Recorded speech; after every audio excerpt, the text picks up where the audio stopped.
নমস্কার বন্ধুরা, আমার চ্যানেলে তোমাদের সকলকে স্বাগত জানাই। আমার আজকের রেসিপি গাজরের রসমালাই। গাজরের রসমালাই তৈরি করার জন্য আমি 5টা বড় গাজর নিয়েছি। গাজরগুলোর খোসা ছাড়িয়ে ভালো করে ধুয়ে নিয়েছি। এবার গাজরগুলোকে খুব ছোট টুকরো করে কেটে নিচ্ছি।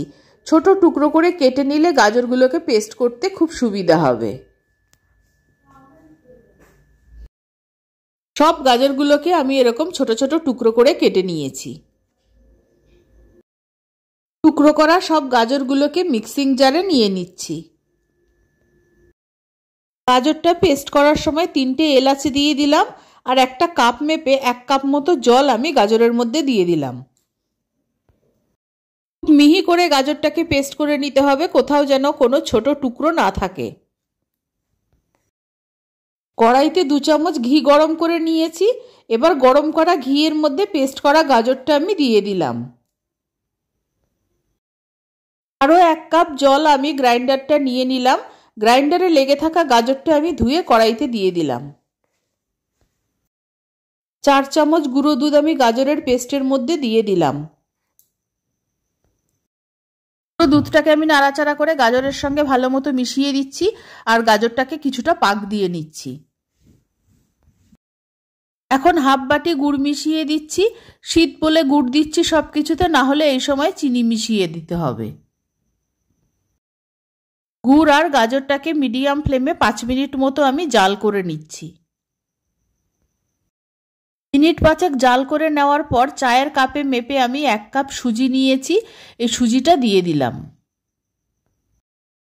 একই কাপ মেপে 1 কাপ চালের গুঁড়ি নিয়েছি। চালের গুঁড়িটা আমি দিয়ে দিলাম, আর এটা আতপ চালের গুঁড়ি।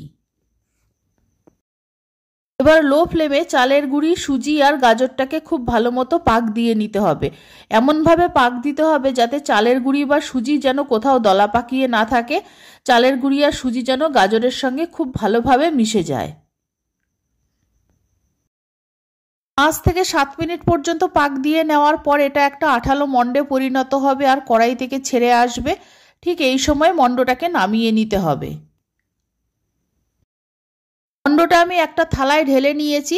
এখন এটা খুব গরম, অল্প সামান্য ঠান্ডা হলে রসমালাইটা গড়ে নেব। যে থালায় রসমালাইটা তৈরি করে রাখবো সেই থালায় কিছুটা ঘি মাখিয়ে নিলাম, আর হাতেও কিছুটা মেখে নিলাম। ফ্রিজে একটু নারকেলের পুর তৈরি করা ছিল। এই পুরটাকে আমি রসমালাই তৈরি করার সময় ভেতরে পুর দিয়ে ব্যবহার করে নেব। অল্প সামান্য গাজরের মণ্ড হাতে নিয়ে 2 হাতের সাহায্যে গোল করে নেব। তারপর অল্প সামান্য নারকেলের পুর নিয়ে এই গোলটার মধ্যে চেপে ভরে দেব। ভরে আবার সুন্দর করে গোল করে নেব। এইভাবে প্রত্যেকটা রসমালাই আমি তৈরি করে নেব। তোমরা আমার হাতটা লক্ষ্য করলেই বুঝতে পারবে আমি কিভাবে রসমালাইটা তৈরি করছি। এই রসমালাইয়ের গায়ে একটাও ফাটল থাকবে না, সুন্দর তৈরি হবে, আর প্রত্যেকটা রসমালাই খুব নরম হবে। সবকটা রসমালাই তৈরি হয়ে গেছে। রসমালাইগুলোকে একটু ঠান্ডাও করে নিয়েছি।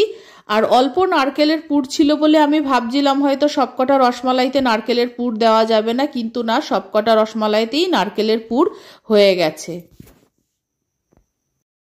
যে পাত্রে আমি রসমালাইটাকে তৈরি করে রাখবো সেই পাত্রে আমি রসমালাইগুলোকে একটা একটা করে সাজিয়ে নিচ্ছি। আর আমি এগুলোকে আলাদা দুধে ফোটাবো না, তোমরা চাইলে দুধে ফুটিয়েও নিতে পারো, তাতে কোনো অসুবিধে নেই। এগুলো আমি খুব কড়া পাকে তৈরি করেছি, তাই আলাদা করে দুধে সেদ্ধ করার দরকার নেই বলে আমি দুধের মধ্যে ফোটাচ্ছি না। এগুলো সাজানো হয়ে গেছে। কড়াইতে আমি 1 লিটার দুধ নিয়েছি। দুধটা অল্প সামান্য গরম হতেই এতে আমি 4 চামচ গুঁড়ো দুধ মিশিয়ে দিলাম। দুধটা যখন অল্প গরম থাকে তখন তার মধ্যে গুঁড়ো দুধ মিশিয়ে দিলে গুঁড়ো দুধটা তরল দুধের সঙ্গে খুব তাড়াতাড়ি খুব ভালোভাবে মিশে যায়।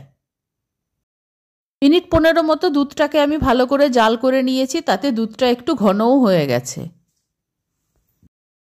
কড়াইতে আমি গাজরটা পাক দিয়েছিলাম, সেই কড়াইতেই আমি দুধটা ফুটিয়ে নিয়েছি বলে কড়াইতে লেগে থাকা গাজরটা দুধের ওপর ভেসে উঠেছে। দুধটা মিনিট 15 জাল করে নেওয়ার পর দুধটা অনেকটা ঘন হয়ে গেছে। এবার আমি গ্যাসটাকে অফ করে দিচ্ছি, দিয়ে কিছুক্ষণ নাড়াচাড়া করে নিচ্ছি। এবার গুড় মিশিয়ে দেব। গ্যাসটা বন্ধ করেছি আমি, 5 মিনিট হয়ে গেছে। এবার আমি গুড় মিশিয়ে দিচ্ছি। আমি যে কাপ মেপে সব উপকরণ নিয়েছি সেই কাপটা মেপে আমি 2 কাপ গুড় মেশাচ্ছি।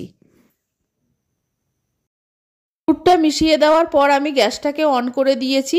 মিডিয়াম ফ্লেমে আরও মিনিট 10 আমি দুধটাকে জাল করে নেব।